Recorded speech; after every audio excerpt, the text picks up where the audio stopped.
Stakeholders at the second edition of Tech Girls Club in Ibadan have emphasized the need for more female scientists in science, technology, engineering, and mathematics (STEM) to contribute to the nation's development.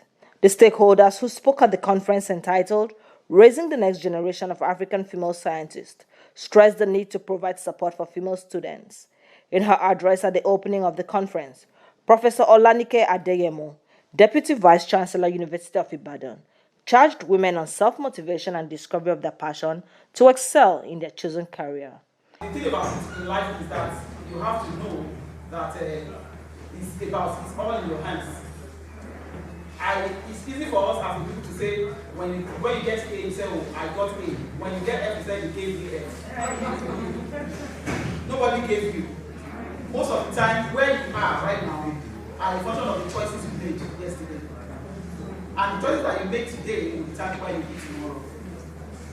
So with this DDC work, when people ask me, I say, I'm doing it to the best of my ability.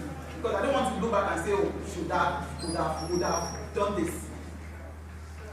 You should be able to look at yourself in the mirror and say, I'm giving it my best. And like I said, you guys I'm old enough to have you. I'm beginning to own that shit now. And I'm getting to that age.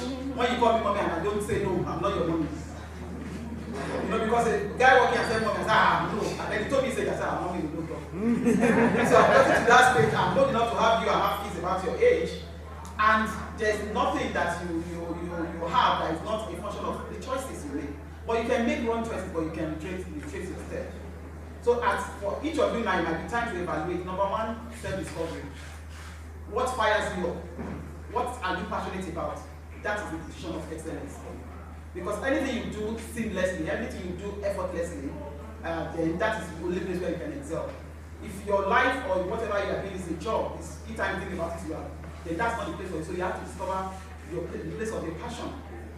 In a separate interview, the pioneer of Tech Girls Club said the club was formed to address the dearth of female scientists with a view to provide support for them. One of the reasons why we've organized this event is because I've been a lecturer in the University of Ibadan for the past 9 years, and I've observed that after university, after their first degree, many of our female students don't continue in the discipline. Even while they are still on campus, while they are still in school, many of them struggle. I mean, the female students, they struggle. They feel like, is there a place for me in this profession? Do I actually fit into this profession?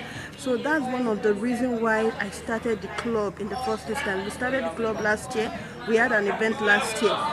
But this second one, we just said we want to see how we can raise the next generation of female scientists based on what I've observed, that people either drop out after school or people's interest, they are unable to sustain their interest along the course, and they may feel like they want to drop out and go into something else. So that's one of the main reasons why I organized this program, as a result of my observation that people drop out.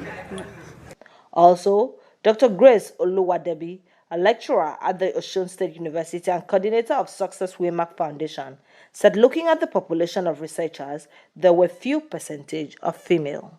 With the look of things in Nigeria, the women really have a long way to go, because if you look at the research or science-related fields, like I read an article, within 2008, we just have about 1,005 in publication.